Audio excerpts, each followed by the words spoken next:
Hello everyone. आज की video में हम टैलेंट मैनेजमेंट पे बात करेंगे कि टैलेंट मैनेजमेंट क्या है और इसके ऑब्जेक्टिव्स क्या होते हैं।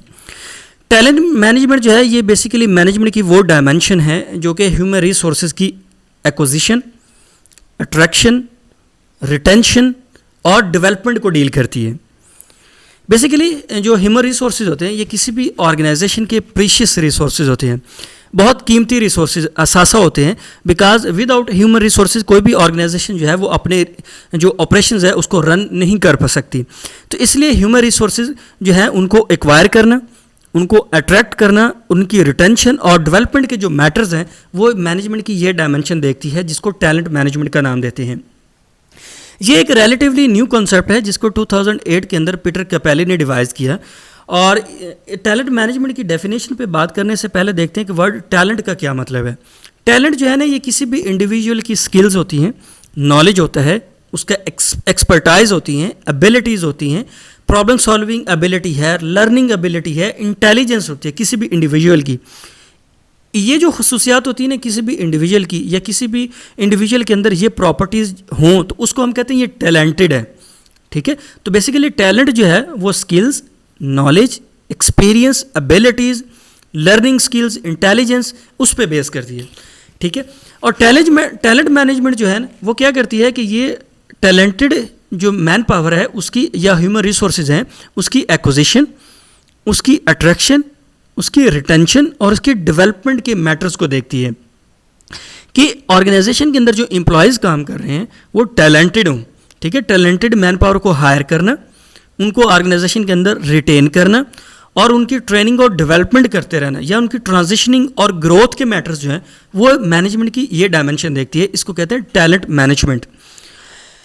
अब टैलेंट मैनेजमेंट की एक दूसरी डेफिनेशन ये है, वो टैलेंट मैनेजमेंट जो है ना ये बेसिकली एक एंटीसिपेशन है कि आपको फ्यूचर में किस तरह के ह्यूमन रिसोर्सेज की ज़रूरत पड़ सकती है।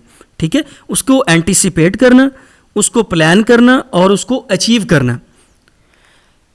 Anticipation of requirement of human resources या human capital and plan to achieve it, कि आपको फ्यूचर के अंदर किस तरह की ह्यूमन रिसोर्सेज की, किस तरह के टैलेंट की ज़रूरत पड़ सकती है।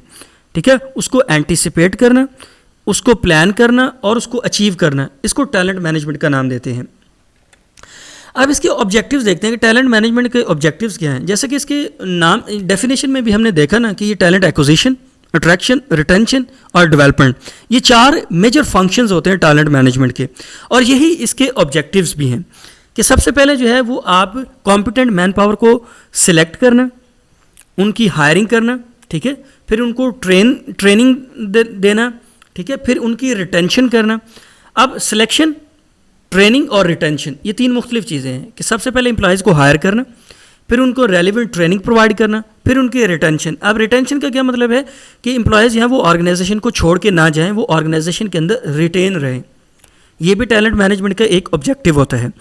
इसके अलावा जो टैलेंट मैनेजमेंट की ऑब्जेक्टिव है ना वो ये है कि ऑर्गेनाइजेशनल इफेक्टिवनेस को बढ़ाना। ऑर्गेनाइजेशनल इफेक्टिवनेस कैसे बढ़ती है? अगर आपकी एम्प्लॉयज़ जो हैं वो स्किल्ड हों, टैलेंटेड हों, नॉलेजेबल हों, एक्सपीरियंसड हों, उनकी एजुकेशन बहुत अच्छी हो, उनके पास सर्टिफिकेशंस हों, ट्रेनिंग्स हों, तो उससे क्या होगा कि ओवरऑल उनकी इफेक्टिवनेस ज़्यादा होगी, उनकी एफिशिएंसी ज़्यादा होगी। और अगर एम्प्लॉयज़ की एफिशिएंसी ज़्यादा होगी तो अल्टीमेटली उससे ऑर्गेनाइजेशनल इफेक्टिवनेस बढ़ेगी।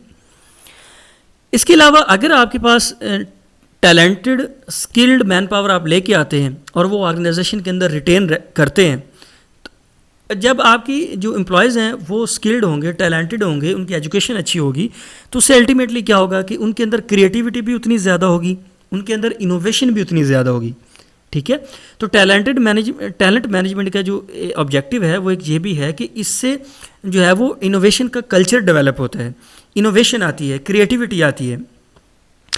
इससे ऑर्गेनाइजेशन जो है वो सस्टेनेबल कंपेटिटिव एडवांटेज को गेन कर सकते हैं, सस्टेन कर सकते हैं। वो कैसे कर सकते हैं कि अगर आपके एम्प्लॉयज़ टैलेंटेड होंगे, स्किल्ड होंगे, ठीक है, और उनकी परफॉर्मेंस बहुत अच्छी होगी, वो इनोवेटिव होंगे, तो इससे ना सिर्फ एम्प्लॉयज़ की एफिशिएंसी ज़्यादा होती है बल्कि इससे ऑर्गेनाइजेशन की भी इफेक्टिवनेस बढ़ती है। और जब आपकी ऑर्गेनाइजेशन की इफेक्टिवनेस बढ़ती है ना तो इससे आप सस्टेनेबल कंपेटिटिव एडवांटेज हासिल कर सकते हैं।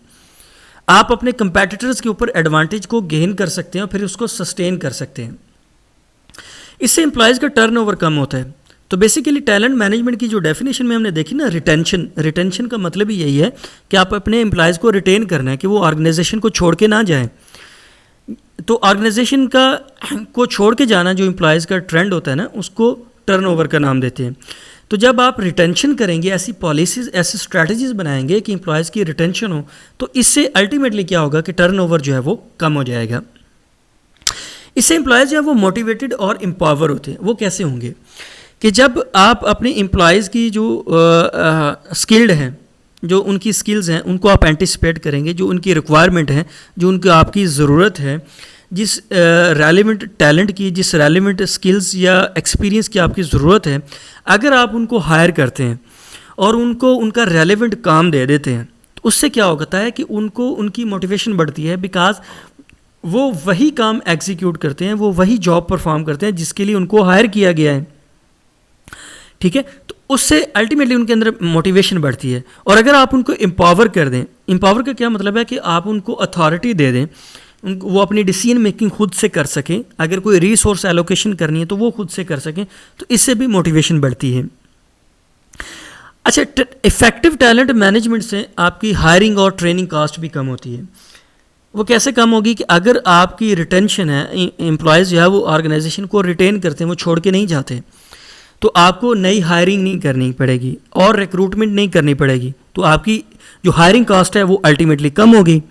और इसी तरह जब आपको नई हायरिंग नहीं करनी पड़ेगी तो नई ट्रेनिंग भी नहीं दिलवानी पड़ेगी, बिकॉज जब आप फ्रेश एम्प्लॉयज़ को हायर करते हैं ना, तो आपको उनकी ट्रेनिंग दिलवानी पड़ती है, तो उससे आपकी ट्रेनिंग कॉस्ट भी कम हो जाती है।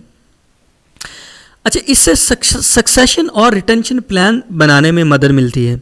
वो कैसे मिलती है? टैलेंट मैनेजमेंट का बेसिक एक मकसद रिटेंशन है। रिटेंशन से क्या होता है कि एम्प्लॉयज़ जो है वो ऑर्गेनाइजेशन को छोड़ के ना जाए, वो प्लान बनाना, ये भी टैलेंट मैनेजमेंट का काम है।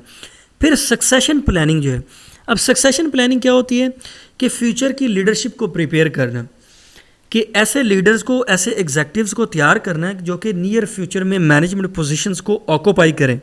इसको सक्सेशन प्लानिंग का नाम देते हैं। तो बेसिकली टैलेंट मैनेजमेंट और सक्सेशन प्लानिंग ये साथ साथ चलती हैं। टैलेंट मैनेजमेंट के अंदर आप ऐसे एम्प्लॉयज़ को हायर करते हैं, टैलेंटेड स्किल्ड एम्प्लॉयज़ को उनकी एक्विजिशन करते हैं, उनको अट्रैक्ट करते हैं, उनको रिटेन करते हैं, फिर उनकी डेवलपमेंट करते हैं। तो बेसिकली, और जो सक्सेशन प्लानिंग है, सक्सेशन प्लानिंग के अंदर आप फ्यूचर लीडरशिप को प्रिपेयर करते हैं, जो कि फ्यूचर के अंदर जो मैनेजमेंट पोजीशंस हैं, जो लीडरशिप पोजीशंस हैं, उनको ऑक्यूपाई करेंगे। तो ये थे ऑब्जेक्टिव जो कि